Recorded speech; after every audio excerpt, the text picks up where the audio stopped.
నమస్తే. నేను Sahithi, internationally certified yoga trainer and dietician. So, నేను తొందరలో క్లాసెస్ స్టార్ట్ చేస్తున్నాను. మీకు ఇంట్రెస్ట్ ఉన్నట్టయితే కింద చూపిస్తున్న నంబర్స్‌కి మెసేజ్ లేదా కాల్ చేయొచ్చు. ఇప్పుడు టాపిక్ వచ్చేసి fat loss, full body fat loss.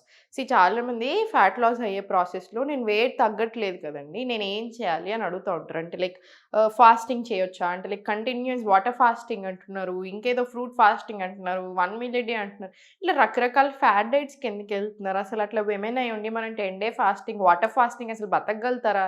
మీరే ఒకసారి ఆలోచించండి. హార్మోన్స్ ఎట్లా అవుతాయి? బ్రేకప్ అవుతాయా లేదా? జుట్టు ఉంటుందా? డెఫిషియన్సీస్ రావా? కొంచెం జాగ్రత్తగా ఉండండి. అసలు ఎవరో ఏదో చేస్తున్నారు. నేను అది చేస్తాను. ఎందుకు అంత మొండి పట్టుదల వెయిట్ గురించి? మీకెలా అనిపిస్తుంది ఆలోచించండి. మీకు డల్ అనిపిస్తుందా? మీకు ఫేటిగ్ అనిపిస్తుందా? మీకు ఏదైనా ఇబ్బందులు అనిపిస్తున్నాయా? ఆ ఊరికే ఆయాసంలాగా అనిపిస్తుందా? ఇట్లా వందల రకాలుంటాయి బాడీకి. ఫస్ట్ అది అబ్జర్వ్ చేసుకొని అవన్నీ స్లో రూట్ కాజ్ ఏంటో గమనించుకొని సెట్ చేసుకుంటూ రండి. ఇప్పుడు వెయిట్ అనేది ఊరికే రాదు. మొండిగా ఉంది అస్సలు తగ్గట్లేదంటే మీకేదో ఒక హెల్త్ ఇష్యూ ఉండొచ్చు. హార్మోనల్ ఇష్యూ ఉండొచ్చు. Be it male or female. అవునా? సో, అందుకని ఫస్ట్ ఆ రూట్ కాజ్ తగ్గించుకోవాలి మనం. దానికి కాన్సంట్రేషన్ పెట్టుకోండి. అండ్ సెకండ్ పాయింట్ వచ్చేసి, మీకు నేను వెయిట్ తగ్గట్లేదు. కానీ చూడ్డానికి కనిపిస్తున్నాను. ఇంకేంటి వెరీ హ్యాపీ కదా! మీకు మజిల్ బిల్డప్ అవుతుంది కదా! సో, మరి ఆబ్వియస్లీ వేయింగ్ స్కేల్ మీద సడెన్‌గా ఎందుకు తగ్గుతారు? అండ్ ఇంచ్ లాస్ వస్తుంది. చూసుకోండి. ఇంచ్ లాస్ రావాలి. పట్టని బట్టలు కూడా మంచిగా ఫిట్ అవ్వాలి. చూసేవాళ్ళు మనకు చెప్తా ఉంటారు. "అరే! తగ్గినట్టున్నావు కదా! బక్కగా అయినట్టున్నారు కదా!" అంటారు చూసారా? Again that is also very good. So, ఇవన్నీ కూడా చాలా చాలా మంచి ఆప్షన్స్ అన్నమాట. వెయిట్ లాస్ అవుతున్నారు అని చెప్పడానికి. సో, వేయింగ్ స్కేల్ మీద ఎగ్జాక్ట్‌లీ ఆ నంబర్ మీద డిపెండ్ అవ్వద్దు. ఓకేనా? సో, ఫ్యాట్ లాస్ అవ్వడానికి నేను మంచి ఆసనాస్ చూపిస్తాను. దీంతో పాటు ఫుడ్ కూడా కరెక్ట్‌గా తీసుకోండి సరిపోతుంది. రెగ్యులర్‌గా ప్రాక్టీస్ చేసుకోండి. కాళ్ళ మధ్యలో స్పేస్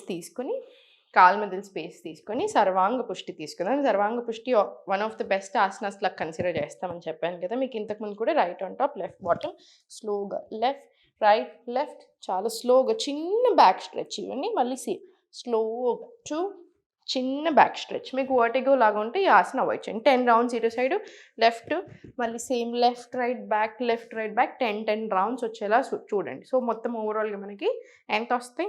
20 రౌండ్స్ వస్తాయి. సో, చాలా స్లోగా రైట్ 90, లెఫ్ట్ 45. వీరభద్రాసన్ మీకు తెలుసు. వీరభద్రాసన్ మనం చాలా సార్లు రకరకాల డైనమిక్ మూవ్‌మెంట్స్ చేశాం కదా! సో, స్లోగా ఇంకొంచెం డిఫరెంట్ ఆసన నేర్పిస్తాను. కానీ కొంచెం కేర్‌ఫుల్‌గా, జాగ్రత్తగా రైట్ హ్యాండ్ స్ట్రెచ్ చేసి మీకు ఆ ఫ్లెక్సిబిలిటీ అనిపిస్తేనే మీరు ప్రాక్టీస్ చేయండి. అదర్‌వైజ్ జస్ట్ డైనమిక్ మూవ్‌మెంట్స్ తీసుకోండి ఫస్ట్. ఇదే 20 రౌండ్స్ ప్రాక్టీస్ చేసుకోండి. ఇప్పుడు ఈ ఆసన చేసేటప్పుడైనా సరే, మీరు 1 రౌండ్ ఆసనాల్లోకెళ్తే ఇంకొక 10 రౌండ్స్ డైనమిక్ మూవ్‌మెంట్స్ ఇచ్చేసేయండి. 1, 2, 3 మీరు కొంచెం బిగినింగ్‌లోనే ఉన్నాము అనుకుంటే మాత్రం ఈ ఆసన ప్రయత్నం చేయాల్సిన పని లేదు. సో, జస్ట్ డైనమిక్ మూవ్‌మెంట్స్ తీసుకోండి. సేమ్ లెఫ్ట్ 90, రైట్ 45 స్ట్రెచ్ చాలా స్లోగా స్ట్రెచ్. Slowly centre.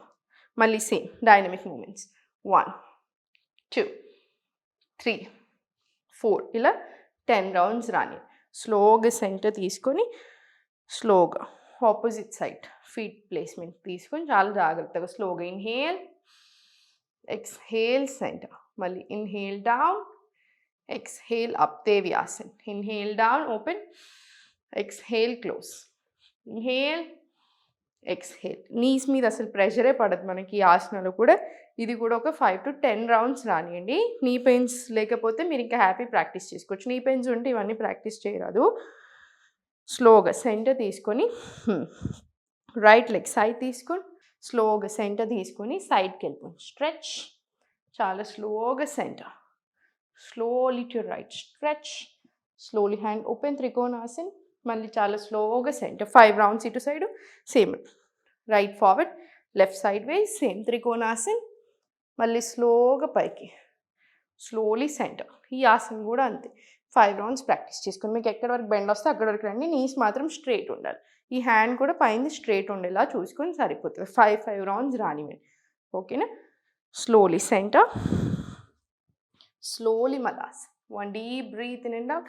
మళ్ళీ చాలా స్లోగా మలాసన్‌లో చూడండి. ఫ్రమ్ మలాసన్ కిందికి డౌన్ స్లోలీ అప్. మీకు ఇట్లా ఇబ్బంది అవుతే టోస్ హోల్డ్ చేసుకోండి. అది కూడా ఇబ్బంది అనిపిస్తే స్లోలీ మీకు ఎక్కడి వరకు అయితే కంఫర్టబుల్ ఉన్నారో అక్కడి వరకు వెళ్ళొచ్చు. Slowly down. మళ్ళీ ఇన్హేల్, ఎక్స్‌హేల్ చాలా స్లోగా పైకి. Inhale down, exhale up. Slowly కిందికి మొత్తం కిందికి వచ్చి నోజ్ అవుట్ సైడ్ పాయింటింగ్ ఉన్నప్పుడే ఇన్హేల్ తీసుకోండి. చిన్న హోల్డింగ్ వస్తుంది. Exhale down. One last round. Inhale down, exhale చాలా స్లోగా పైకి. స్లోలీ సెంటర్ తీసుకొని స్లోలీ స్టార్ట్. 1, మీకు ఎంత కుదిరితే అంత డౌన్ తీసుకొని. 2, 3, 4, 5, 6, 7, 8, 9, 10, 11, 12 ఇలా 20 రౌండ్స్ రాని. మీకు ఇప్పుడు ఇక్కడ వరకు ఉన్నా సరే ఇట్లా తీసుకోండి, కానీ నీస్ అస్సలు బెండ్ అవ్వకూడదు. నీస్ బెండ్ అవుతే ఓవరాల్ పాయింటే మిస్ అయిపోతుంది. మనకు కావాల్సింది త్రూ అవుట్ ద లెగ్స్ మీద స్ట్రెచ్ రావడం. వెరికోస్ వీన్స్ స్ట్రెంగ్తన్ అవడానికి అన్నిటికీ కూడా చాలా మంచిది. స్లోగా సెంటర్ తీసుకుని ఇప్పుడు జంపింగ్ జాక్స్ 2, 3, 4 ఇలా స్ట్రైట్ చూస్తూ 20 to 30 జంపింగ్ జాక్స్ తీసుకొని complete relax. 2 to 3 deep breaths నిండా రిలాక్స్ చేసుకుని 5 to 6 సెట్స్ ఆఫ్ సూర్య నమస్కారాలు ప్రాక్టీస్ చేయండి. Every day with breath work practice చేసుకోండి. చాలా చాలా మంచిగా ఉంటుంది రిజల్ట్. ఫుడ్ కంట్రోల్ చేసుకోవడం చాలా ఇంపార్టెంట్. తిన్న వెంటనే కంపల్సరీ నడవడం చాలా చాలా ఇంపార్టెంట్. ఏం తింటున్నారు, మీ బాడీకి ఏం సూట్ అవుతుంది అది తినండి. మీ బాడీని తగ్గట్టు తినండి. ఇంత న్యూట్రిషనల్ ఫ్యాక్ట్స్ ఈక్వల్ టు అని పెట్టుకొని కాకుండా ఇప్పుడు ఫర్ ఎగ్జాంపుల్ ఒక రాజ్మా ఉంది లేదా బీన్స్ కర్రీ ఉంది. నేను మీకు ఎప్పుడు ఇదే ఎగ్జాంపుల్ చెప్తూ ఉంటాను. ఫస్ట్ మీకు పడట్లేదు అనిపిస్తే స్లోగా చిన్న చిన్న చేంజెస్ చేయండి కుకింగ్లో. అంటే మనకి కుకింగ్ చేసేటప్పుడు పోసులో జీలకర్ర ఎలా అయినా వేస్తారు కాబట్టి గార్లిక్, జింజర్ వేసుకొని చూడండి. దీంతోపాటు ఇంగు యాడ్ చేయండి కంపల్సరీ. ఆ తర్వాత బటర్ మిల్క్ తీసుకోండి. వజ్రాసనంలో కూర్చొని వాక్ చేయండి. ఇట్లాంటివి చేయండి. మీకు అయినా కూడా అస్సలు పడట్లేదు, తిన్న ప్రతిసారి చాలా బ్లోట్ వస్తుంది, ఇట్లా ఏ ఫుడ్ ఐటమ్ అయినా సరే అది అవాయిడ్ చేయండి. ఏది పడుతున్నాయి గమనించుకోండి. ఏం తింటే మీకు మంచిగా యాక్టివ్ అనిపిస్తుంది గమనించుకోండి. సో మీ బాడీకి ఏది సూట్ అవుతుందో అది తినేలాగా చూసుకోండి. సో చూసారు కదా, మీ అందరూ కూడా మీ ఫెస్టివల్ని, దివాళీని ఎంజాయ్ చేశారు అనుకుంటున్నాను. Hope you all had a wonderful Diwali. ఓం నమః శివాయ.